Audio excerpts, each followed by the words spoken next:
To recap everything that's happened in the last week or so, my car is up on jack stands. I tried replacing my fuel gauge sending unit, only for it to not solve the problem. And I tried installing my subwoofer. Unfortunately, I'm having a problem with the power wire for the subwoofer. I was just using the stripped end of the wire as is, and it wasn't making a proper connection all the time. So I ran up the street to a local car audio store, which is very cool by the way, to get a set of wire ends to crimp onto the end of my stripped power wire. While I was there, I also picked up a new stereo for my car, which might not be the best use of my money right now, but if you recall, I had said this. Well, had I known that I'd be needing to completely unbolt the stereo, I would have just ordered an analog stereo, because somebody at some point, one of the previous owners, put in this touchscreen, and I hate touchscreens in cars. I figured while I was already at the audio store, and while I already had my whole interior torn apart, might as well, right? So anyhow, I think it's time to start working on installing all these new parts. Unfortunately for me, installing my new stereo would turn out to be kind of a nightmare. For one, the old stereo had a whole bunch of accessories like an Apple CarPlay slot that were wired all over on the driver's side of the dashboard that were getting the stereo stuck, so I had to fish them out so I could actually pull it out of the car. Then I came to the very unfortunate realization that wiring in a new stereo is not exactly super easy. Not only am I not a mechanic, but I'm definitely not an electrician. So this is gonna be interesting. Despite how intimidating it looked, the stereos were actually pretty standardized, and so I would undo one wire color, and then from my new stereo, attach that same colored wire to whatever I just disconnected. Rinse and repeat about a dozen times, and everything kinda just fit together. Unfortunately, while the wiring ended up being easier than I thought, a new problem arose pretty quickly afterwards. I swear, every time I fix something on this car, I find something else that needs to be done. Some other part. Right now, the problem has to do with my lovely new analog radio, not a crappy touchscreen, which I love. This thing is amazing, and it's already disgusting, which is awesome. There's no mounting hardware for it. The mounting hardware that was on the screen has been, by the previous owner, cut to shreds. It doesn't fit on this new unit, and one of them is broken completely. So I had to buy some new mounting brackets, which was way harder to find than you might expect. And on top of all of that, this lovely radio worked for about 2 or 3 minutes before I accidentally, because some of the wire nuts fell off, touched metal with the wires and shorted the fuse. So it's dead now, which means that I need to go find... There's a fuse somewhere in this garage, but I need to find a fuse and replace the fuse on this, because I'm an idiot. But mounting brackets don't come in until Friday. Oil pan doesn't come in until Friday. Yeah, it's going to take a minute for me to get this car functional again. Well, it's Wednesday, so a couple more days of just sitting here with my car in pieces. So I once again found myself waiting for parts. What I did have parts for, though, was my subwoofer. I wouldn't really be able to test and see if it was working since my stereo wasn't working, but there was one problem that I was able to address. The box that I had the sub in my old Hyundai was huge, because that car had a really big trunk. The Celica's trunk is not small by any means, but this giant sub box takes up like almost half of the trunk space. Luckily for me, I do have a smaller box laying around, so I'm going to go ahead and get it transferred over to that smaller box.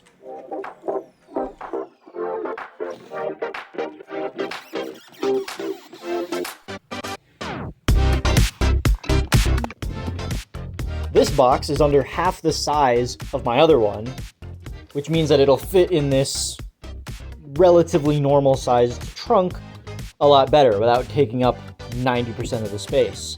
You can see, I mean, I don't even have it pushed anywhere close to all against the wall, and I've still got a pretty decent amount of space left. So, hopefully with that thing fully seated in the back, I'll have plenty of space for all of my shenanigans back here. Once I got the speaker, amp, and capacitor transferred over to the new box, really all I had to do was reconfigure the ground wire in the car and get the RCA cables plugged back in. So now, theoretically, this subwoofer should be working perfectly, all while taking up way less space in the back of my car. And theoretically, this will work. Well, once I get the stereo figured out, at least. After a while of searching, I found out what fuse blew. Unfortunately, it was this multi-fuse, which was only used in the 7th gen Celica. That means that I had to get it online, and it cost me like $15 because it's such a specialized part.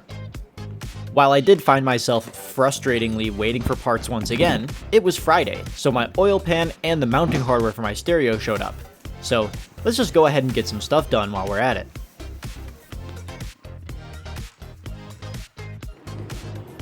I have finally obtained the mounting hardware that I need to secure my lovely sound system, but my stereo interface, I should say. But I'll first have to replace the blown fuse, which doesn't get here until Monday. So what I'm going to do for now, here in the fuse box, you'll see that there is one other identical fuse to the one that I blew. So, assuming it's not going to mess everything up, I'm just going to put this fuse in that slot just to test the stereo. Of course, I'm not going to really drive the car or anything with a missing fuse, but I at least want to make sure that my stereo works before I spend time sealing up everything here. If that makes sense to you guys, I think it makes sense. All right, moment of truth. Will it work? It will, and I didn't realize my windshield wipers apparently have been hit, and my turn signal. Anyhow, yeah, it works. It's back in menu mode. I guess its memory got reset, but that's cool. Now you can see all the features of my lovely radio. But I'm not just going to sit there with it powered on because I don't want to kill my battery. I've already done enough electrical testing. I'm just going to go ahead and get this mounted up. So I had a hunch about this, and it seems to have been confirmed. The part fits pretty well. Let me get rid of this guy for a second. Set that somewhere where it's not going to get messed up.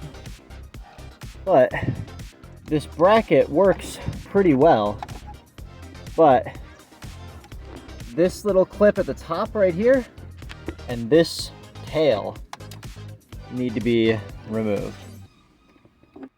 So it turns out that these kind of cheap aftermarket brackets were designed to work two different vehicles. I believe the other was a Pontiac Vibe. Anyhow, I had to do some very careful modification to remove the extra parts from this bracket to make it fit inside my car. After trying to attach the mounting hardware to my new stereo, I realized that somehow none of the 3 sets of screws that I had would fit. So I had to take a run to my local Ace Hardware to pick up some properly sized screws. Hey, that's not bad. It only looks a little janky if you look at it up close, because this shroud was a single DIN shroud that I had to cut. But just don't look at it too closely, alright? It's fine. It looks great. So with my stereo now working and mounted properly, I could go ahead and button up the car for totally the last time, right? Well, I've got the interior pretty much, ignore that. I've got the front pretty much buttoned up. And that's working and everything. But my subwoofer still isn't working. I mean, the capacitor's turning on, but the power light on the amp is not, which makes no sense because I have everything wired up correctly. Well, it turns out that my remote wire was not delivering any power to the amp, so there's some problem on this stereo side of things. But I honestly don't want to deal with it.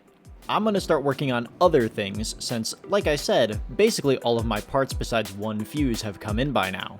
You may notice I actually reattached my old fuel sending unit to the fuel pump.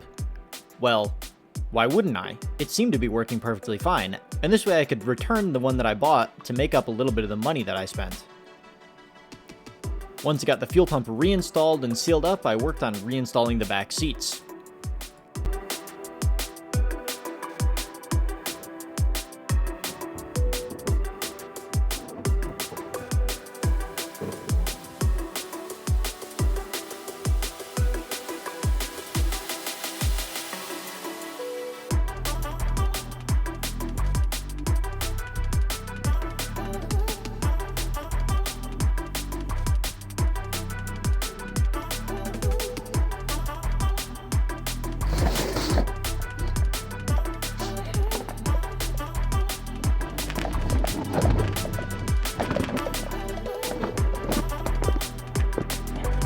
Alright, so with the storage buckets back in place, and of course the back seats put back in place, my car is it's back together.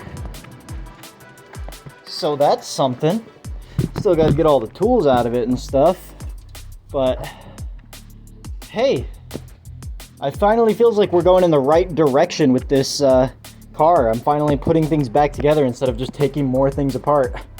Speaking of putting things back together, it's time for me to finally install my shiny new oil pan.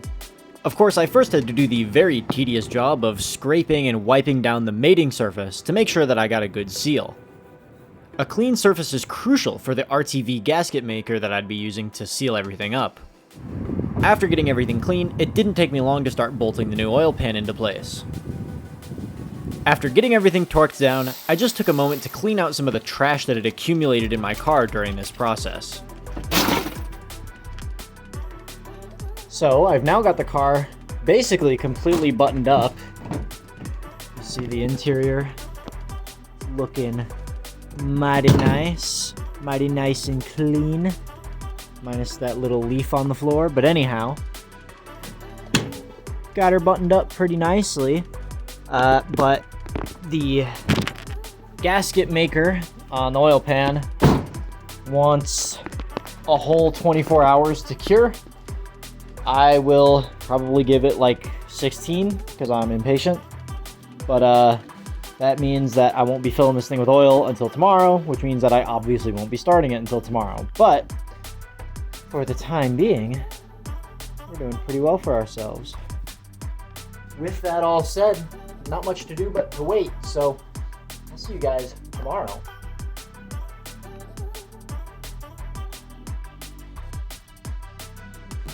Once I was confident that my gasket maker had enough time to cure, I went ahead and started filling the car with the cheapest motor oil money could buy.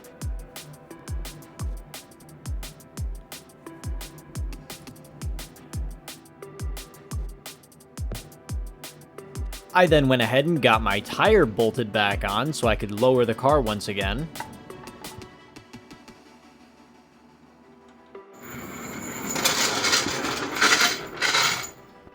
And of course, I checked my dipstick just to make sure that I added enough oil. So I'm taking a moment to go ahead and remove the old California license plates because, well, this car is no longer registered in California. Obviously, it's not my registration. What I found out is that apparently the previous owner, or someone along the lines, hot glued the front license plate down. I mean, I knew I had to repaint this bumper anyway, so it's kind of like whatever, but I mean, who does that? Really? Come on. And of course, being in Arizona, we don't do front license plates, so that goop is gonna just be fully obvious. I'll probably end up scraping it off, and like I said, if I fuck up the paint, oh well, I was gonna repaint this car anyway. So that's something. Which, by the way, comment down below if I should keep it black or if I should do another color. I've never painted a car before. I figure black might hide any imperfections a little bit better, but it's also harder to keep clean. It's real dusty here in Arizona. So, you know, a black paint job might get all dusty easier. So I don't know. I like black though, so I'm probably going to keep it black. 89% sure I'm going to keep it black. But some extra, you know, input wouldn't hurt. A few days later, after what felt like forever, my $17 fuse finally showed up. And with this final piece, I'd finally be able to start up my car and actually drive it again for the first time in about 2 weeks now.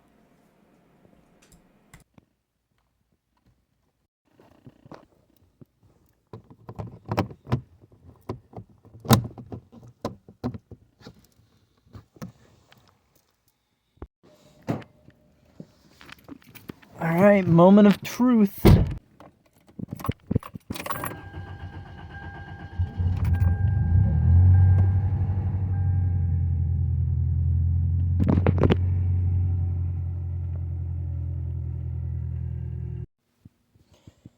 So, what I need to do to get my subwoofer working, because it did kind of do 99% of the work to get it running, is I need to follow the remote wire that's already in there, figure out where it goes, and then connect that end to my stereo.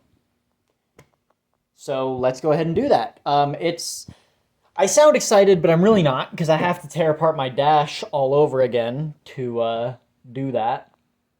But at least I know how to do that now, so that's cool. It's not that cool. I'm not really this. It is gonna suck, but let's get her done. I knew this was gonna suck. I mean, you just heard me say that I wasn't excited to do this. And yet I did not expect that the previous owner had wired this remote wire on the most convoluted path possible. I tore up my entire center console trying to figure out where this damn green wire went, only to find out that it went across the passenger side floor and up behind the fuse box. I don't know why this was routed in an entirely different way than the existing RCA cables were, but I'm over it. Really didn't want to have to pull the stereo all the way out, but there's no way I can get to those wires with it mounted. Which means that I'm basically undoing all of the work that I did the other day, all because of this stupid wire. So, after once again finagling with this stereo for what felt like the 500th time this week, I stripped down the thankfully labeled remote wire output, attached it to my little annoying green wire, and prayed. Alright, moment of truth. Let's hope I don't blow another fuse.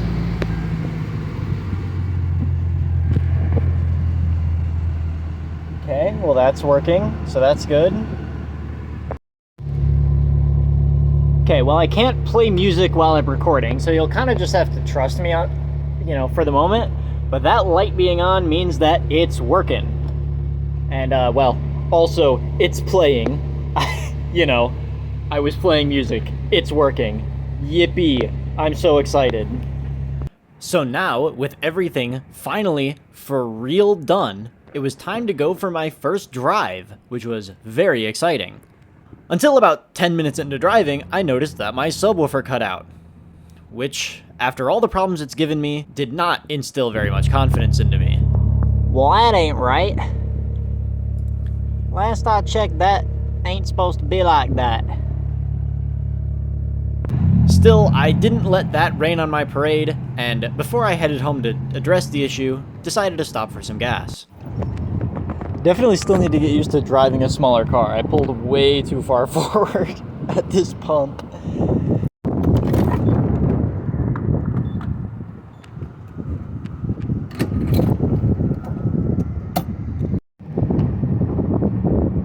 This is quite possibly the first time I've ever been excited to get gas, because we'll finally get to figure out exactly, well, not exactly, but roughly what gas mileage this car gets. The internet can tell you so much, but actually driving it is a big difference. Okay, so our final score, 8.57 gallons to go 245 miles. So, 245.3 miles on 8.6-ish gallons of gas gives us 28.6 miles per gallon, which is pretty freaking good if you ask me. Better than I've had on any car that I've ever owned, which is 1, but also better than I think almost any car I've ever driven, which is more than 1. So it's cool. It feels good to like drive a car that doesn't just like shoot through gas. And especially that is combined, it's mostly highway, but a little bit of city driving as well. So if I'm pure highway, I can probably get over 30, which is cool. Yeah, first drive, pretty successful, all things considered. Once I got home, I wasted no time getting my subwoofer reinstalled into its box where it's supposed to be. This box has been used many times by my parents and then me over the past well over a decade, if not close to 2, so it makes sense to me that there was some faulty mounting going on. This time I made sure to screw it in real good. So now, with the car for real, done up, and ready to drive, it's time to take it on its first real adventure. Taking it on a long drive will give me a lot of useful information on what still needs to be done to the car. Let's just hope nothing goes too wrong while we're at it.